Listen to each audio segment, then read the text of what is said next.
আপনাদের এনআরএস নার্সের রহস্য মৃত্যু, এনআরএস শৌচালয়ে নার্সের দেহ উদ্ধার। আরও একবার জানাবো যে খবর পাচ্ছি এই মুহূর্তে এনআরএস নার্সের রহস্য মৃত্যু।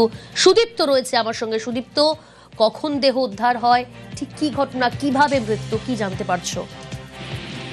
দেখো, কলকাতার এনআরএস মেডিকেল কলেজ এন্ড হাসপাতাল, সেখানেই কর্তব্যরত এক নার্সের রহস্য মৃত্যু ঘিরে ইতিমধ্যে চাঞ্চল্য ছড়িয়েছে। বুধবার রাতে হাসপাতালের এইচডিইউ ওয়ার্ডের 33 নম্বর রুম সংলগ্ন যে শৌচাগার, সেখান থেকে তাকে অচেতন অবস্থায় উদ্ধার করেছিলেন সেখানেই কর্মরত আরো দুজন চিকিৎসা কর্মী, এবং তারপরে চিকিৎসকের কাছে নিয়ে যাওয়া হলে তাকে মৃত বলে ঘোষণা করে। যেটা জানা যাচ্ছে যে পুলিশ সূত্রে যেমনটা খবর, যে যার মৃত্যু হয়ে 30 বছর, তিনি এনআরএসেই কর্মরত ছিলেন এবং নাইট শিফটে কাজ করছিলেন।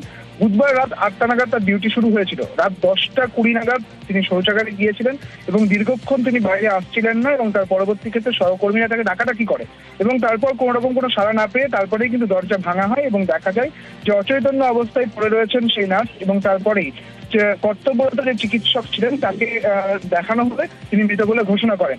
এখনো পর্যন্ত এই তদন্ত নেমেছে এন্টালি থানার পুলিশ এবং জিডি হোমিসাইড শাখার আধিকারিকেরা। ঘটনাস্থলে পৌঁছে তারা তদন্ত শুরু করেছে। যেটা বিষয় এখনো পর্যন্ত যে জানা যাচ্ছে যে কোনো রকম কোনো আঘাতের চিহ্ন নেই দেখে, এবং কোনো সুইসাইড নোটও কিন্তু পাওয়া যায়নি। তবে ঠিক কি কারণে মৃত্যু হয়েছে তা কিন্তু ময়নাতদন্তের পরেই জানা যাবে। যেটা জানা যাচ্ছে যে দমদমে একটি ফ্ল্যাটে ভাড়া থাকতেন তিনি, যদিও জেলাতে তার বাড়ি, পূর্ব মেদিনীপুরে সম্ভবত তার বাড়ি, এবং এমনটাই কিন্তু পুলিশ সূত্রে খবর। অর্থাৎ পুলিশ পুরো ঘটনাটাই কিন্তু এখনো তদন্ত করে দেখছে। বেশ সুদীপ্ত।